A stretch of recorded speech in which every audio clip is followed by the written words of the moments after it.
खबर शामिल करेंगे। कराची कॉन्ट्रैक्टर्स एसोसिएशन ने पेट्रोलियम मसनूआत की कीमतों में इजाफे पर शहर में जारी तरक्याती काम बंद होने का इंदिया देते हुए प्रोजेक्ट्स की लागत में 50% इजाफे का मुतालबा किया है। मजीद जानते हैं डॉन न्यूज़ के नुमाइंदे आसिम खान से। जी आसिम।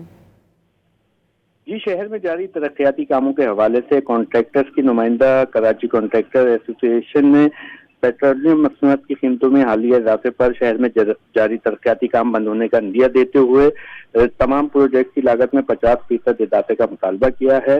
इसी सिलसिले में एसोसिएशन चेयरमैन नईम कादमी का लिखा खत भी सामने आया है। एसोसिएशन के सदर रजा अब्दी ने सिंध हुकूमत से मुतालबा किया है कि नई स्कीमें लाने से कल जारी तरक्याती कामों में कॉन्ट्रैक्टर्स का होने वाला नुकसान पूरा किया जाए।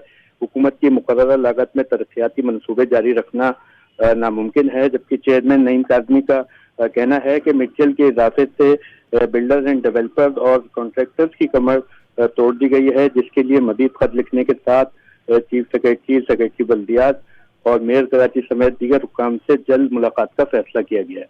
बहुत शुक्रिया आसिम खान आपका।